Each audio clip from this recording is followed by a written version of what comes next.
que Nestlé a fraudé. Une fraude avouée et avérée de plus de 3 milliards d'euros. 2, que Nestlé a fraudé au vu et au su des ministres. 3, que cette fraude s'est faite contre l'intérêt des citoyens. Et je le rappelle, nous consommons en France plus de 9 milliards de bouteilles d'eau. Et hier, nous apprenions que Nestlé a fraudé au vu et au su de l'Élysée.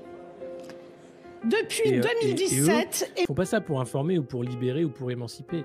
Ils font ça pour manipuler. Et ils sont nombreux. Et c'est un marché où ensuite ils accusent les émancipateurs d'être des complotistes et de vouloir manipuler les autres. C'est quand même super bien fait. C'est-à-dire qu'à partir du moment où tu dénonces ce jeu de censure et de propagande, tu rentres dans la critique des médias, et à partir du moment où tu rentres dans la critique des médias, tu n'es plus invité dans les médias. Déjà, ils te disent « Ah ouais, mais bon, il crache dans la soupe, il est pas sympa, il dit les trucs et tout, on va plus le réinviter. » Ouais, ok. Donc... Dans votre livre, on apprend que l'Élysée a essayé de bloquer les enquêtes. Oui. A essayé de court-circuiter les juges. Il y a une note d'ailleurs qui est tout ce qu'il y a de plus officiel, quoi. Même des SMS, André, vous parlez des SMS. Alors, comment ils ont essayé de bloquer ? Il y a plusieurs notes, et il y a plusieurs...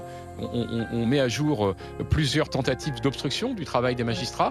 D'abord, avec une conseillère de justice de l'Élysée qui va briefer les collaborateurs d'Emmanuel Macron, puisque lui-même, étant protégé par l'immunité, ne peut pas être entendu par les juges, mais en revanche, ses collaborateurs peuvent l'être, et ça se comprend.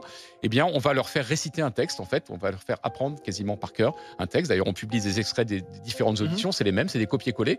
On récite un texte plutôt que de dire éventuellement la vérité, ce qui aurait pu être intéressant. Mais il y a encore plus choquant, c'est qu'on révèle comment le président de l'Assemblée nationale, qui est normalement quand même totalement indépendant en vertu de la séparation des pouvoirs de l'exécutif, a vu son texte modifié par l'Élysée, le texte qu'il devait remettre au juge, c'est-à-dire sa réponse au juge, sa réponse officielle au juge d'instruction. Eh bien, c'était qui, Richard Ferrand ?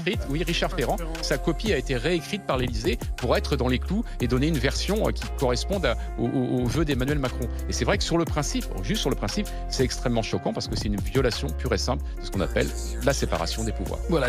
Monsieur le Premier ministre, hier, ici, vous avez menti devant la représentation nationale, devant tous les Français.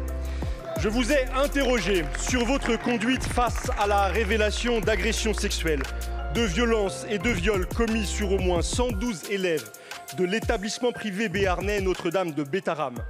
Vous m'avez répondu n'avoir jamais été informé. Vous avez menti. Mediapart révèle que vous receviez encore le courrier recommandé d'une victime en mars 2024. J'ai rappelé qu'alors ministre de l'Éducation, vous aviez manifesté votre soutien à l'établissement après une première plainte pour violence sur un élève. Vous m'avez répondu ne plus être ministre au moment de son dépôt. Vous avez menti. La plainte fut déposée en 1996. Vous quittiez le ministère l'année suivante.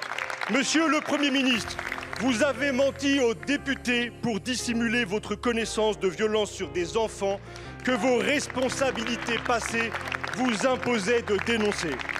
Le mensonge d'un ministre devant la représentation nationale, a fortiori du premier d'entre eux, est d'une immense gravité. Que votre mensonge porte sur une affaire pédocriminelle ajoute à l'inacceptable.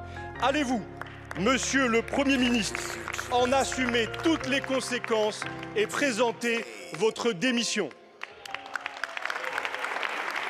Je vous remercie. L'agence France Presse, qui au cours entre 2008 et 2025 a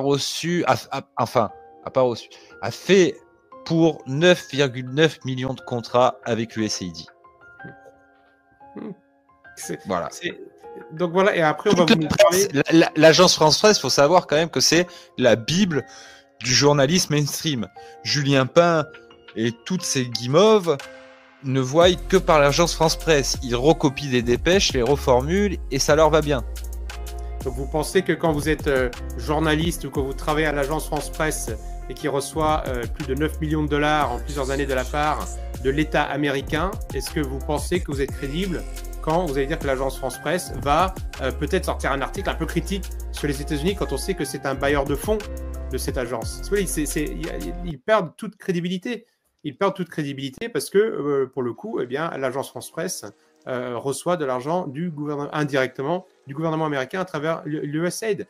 Donc, comment est-ce qu'ils vont pouvoir écrire un article critique sur l'ingérence américaine dans le monde, sur le financement des révolutions de couleur, sur le fait que des journalistes soient stipendiés? Comment est-ce qu'ils peuvent écrire tout ça? Comment est-ce qu'ils peuvent faire leur travail puisqu'ils sont payés déjà par USAID? C'est impossible. Donc, et on a la même, le même scénario avec AP et Reuters, comme on l'a dit en début d'émission.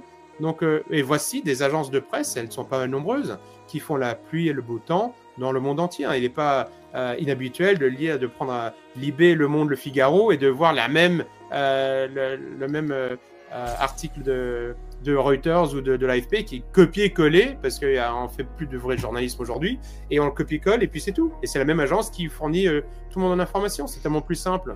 Et cette information, comment est-ce qu'elle peut être biaisée quand on sait qu'elle reçoit de l'argent d'un gouvernement étranger? Il faudrait mieux qu'ils disent, voilà, nous recevons de l'argent du gouvernement américain, donc on ne va pas parler du gouvernement américain parce qu'on en dépend. Voilà, Là, dans les pays de l'Est, et même, on va regarder 2 vidéos après tout à l'heure que je t'ai parlé, là, où on voit que eux, ils sont clairement, ils trempent dans la soupe, hein, mais ils assument la ligne, ils disent, nous, on critique pas les États-Unis, on dit qu'on est financé, mais on critique pas les États-Unis. Oui. Voilà. Mais nous, on a des gens qui se sont cachés pendant X années. Et là, on va encore monter d'un cran. Parce que la justice aura beaucoup à se faire pardonner. Elle va essayer de se faire pardonner en le piétinant. Parce que la justice, elle l'a fait élire, mais ensuite, elle l'a protégé. McKinsey, Alstom, Fonds Marianne, etc., etc. Et des affaires d'Alexis Kohler aussi, le secrétaire. Ah ben, j'allais oublier Alexis, etc. Et donc, mais il y a eu justement le petit symptôme récemment, c'est que le parquet avait dit pas voulu poursuivre, etc. Il a fallu qu'Anticor fasse une plainte avec constitution de partie civile. Il y a 2 juges qui ont été désignés. Tout ça ronronnait paisiblement. Puis les gars ont commencé un peu à changer de ton. Et puis la défense a soulevé une prescription et les juges d'instruction ont refusé la prescription. On dit non, parce que si et ça. La chambre d'instruction a confirmé l'absence de prescription, c'est-à-dire a continué la poursuite du dossier. Et ça, c'est un signe.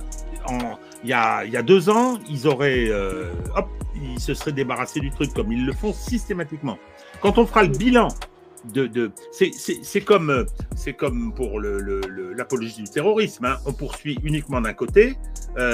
Quand on fera le bilan de ceux qu'ils n'ont pas poursuivis pour soutenir Macron, ça sera intéressant. Et aussi l'affaire de Gaza, toujours, si le génocide est reconnu. Certes, la France a été un tout petit... Même si ce n'était pas l'Élysée, c'est encore plus grave. Parce que mais même si ce n'était pas l'Élysée, tu n'as pas le droit demain matin, toi si, tu n'as pas le droit t'as pas le droit d'influencer un témoin. Tu n'as pas le droit de changer les déclarations d'un témoin. Ça s'appelle quand même, à un moment donné, une subornation de témoin. De fait, de près ou de loin, ça revient à ça. En tout cas, il y a une tentative. Trafic d'influence, c'est d'une gravité exceptionnelle. Une fausse déclaration. À partir du moment où elle est changée et que ton témoin ne déclare plus ce qu'il devait déclarer et que ce qui est déclaré a été donné par un tiers, ça s'appelle une fausse déclaration. Et qu'est-ce qu'il risque là, pénalement? Qu'est-ce qu'on risque à ce niveau-là? Me pose quoi comme question? Qu'est-ce qu'il risquerait au terme du code ou qu'est-ce qu'il risque en 2025 aujourd'hui en France? À la première question, des peines d'emprisonnement fermes, graves, très graves. Bien. À la deuxième question, rien, parce que entre les deux, il y a le bras de Musk. Il faut qu'on mesure de quoi on parle. On parle d'un scandale dans le scandale. On parle de la plus grande épidémie. Je sais bien que le terme est contesté, mais utilisons-le. On parle de ce... Ok, n'utilisons pas parce que ça va heurter un certain nombre de gens qui vont dire « Ah, mais il n'y a pas de pandémie, il n'y a pas d'épidémie. »